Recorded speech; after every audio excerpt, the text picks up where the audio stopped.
Räägime automaksust. Õiguskantslerilt tuli hiljuti pöördumine Riigikogusse, et automaks on põhiseadusega vastuolus. Tuletan meelde, et juba rohkem kui aasta tagasi tellis Keskerakond õigusliku analüüsi ja on aasta otsa rääkinud, et automaks on põhiseadusega vastuolus, kuna ei näe ette maksuvabastusi puuetega inimestele, lasterikastele peredele, vähem kindlustatud isikutele. Ja need, kes on istungeid kuulanud, on kuulnud mind rääkimas siit puldis, ma arvan, kümneid ja kümneid kordi sellest.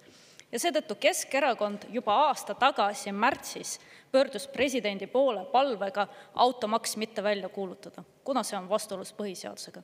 Ja president, mäletate, ei kuulutanudki siis automaksu välja, saatis selle Riigikogusse tagasi ja selgitustes ta just keskendus puuetega inimestele ja nende kohtlemisele. Ja mida siis Riigikogu tegi? Riigikogu tegi veel hullema versiooni sellest, koputas selle ära ja seal võeti absoluutselt igasugused erisused puuetega inimestelt. Ja esimese asjana, kui see võeti vastu, Keskerakond pöördus Riigikohtusse. Tegin kaebuse Riigikohtusse, aga Riigikohus too hetk ei võtnud seda menetlusse, kuid tõi välja kaks väga olulist punkti. Esiteks, et igaühel on võimalik kohtusse pöörduda, kui automaks jõustub, ja teiseks, Riigikohus tõi välja, et on tõenäosus, et oli vastuolu põhiseadusega sellega, et piirati parlamendi vähemuse õigusi. Ja Keskerakond tulenevalt sellest tegi pöördumise õiguskantslerile ja seda me tegime augustis. Ja seal me keskendusime kahele aspektile. Esiteks sisuline aspekt ja menetluslik aspekt. Sisulises aspektis me tõime välja, et automaks on vastuolus põhiseadusega, kuna põhiseadus paragrahv 28 ütleb, puuetega inimesed, lasterikkad pered on eraldi kaitse all, riigi kaitse all. Ja põhjus, miks see nii on, sest just nendel on kõige suurem risk langeda vaesusse. Ja automaks seda olukorda tekitab. Leevendusmeetmeid pole, vastupidi, aina rohkem makse tuleb peale. Ja teine osa, milles me keskendusime, menetluse aspekt, on see, mis meil siin toimus Riigikogus. See, kuidas seoti kõik muudatusettepanekud kokku.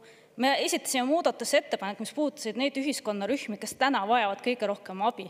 Pensionärid, lasterikkad pered, puuetega inimesed, maapiirkonnas elavad inimesed, vähem kindlustatud pered. Ja mida meile siis vastati? Valitsuserakonnad rääkisid, et teate, see on obstruktsioon, need ei ole sisulised muudatusettepanekud, me ei saanud mitte midagi hääletada. Aga sellise käiguga koalitsioon võttis ära rahva võimaluse kaasa rääkida ja osaleda poliitilistes protsessides, sest muudatusettepanekud olid koostatud koostöös huvirühmadega. Ja see on samuti vastuolus põhiseadusega. Parlamendi vähemuse piiramine on rahva hääle piiramine. Ja selle pöördumise me õiguskantslerile tegime. Aga teate, mis siis õiguskantsler vastas? Ta vastas, et tema küll mingit vastuolu põhiseadusega ei näe. Ja seetõttu, kui jaanuaris seadus jõustus, automaks jõustus, me võtsime aluseks selle, mida Riigikohus juba varem ütles, ja meie esitasime 2 kaebust automaksu põhiseaduspärasuse vaidlustamiseks ja tühistamiseks halduskohtusse. Ja kujutage ette minu hämmeldamist, kui nüüd ma lugesin õiguskantsleri pöördumist, kus tema väidab, et automaks on vastuolus põhiseadusega. Ja tema pöördumises ma loen välja need laused, mis olid samad, mida Keskerakond oma pöördumises augustis kirjutas. Täpselt samad laused, täpselt samad väited, et puuetega inimesed ja lasterikkad pered on ohu all, et nemad peavad autost loobuma ja see on põhiseadusega vastuolus. Ja veel õiguskantsler toob välja, et halduskohus võib algatada põhiseaduslikkuse järelevalve. Muidugi võib algatada, sest meie kaebused on juba praegu halduskohtus. Me esitasime need kaebused.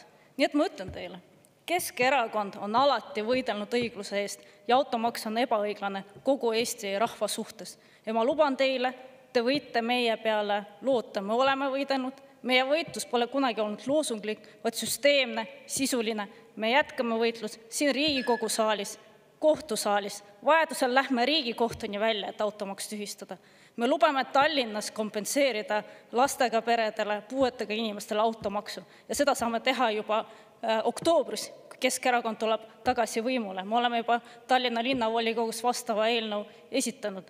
Ja kui meil varem ei õnnestu automaksu tühistada, siis me kindlasti tühistame selle ära aastal 2027, kui pärast valimisi tuleme võimule. Aitäh!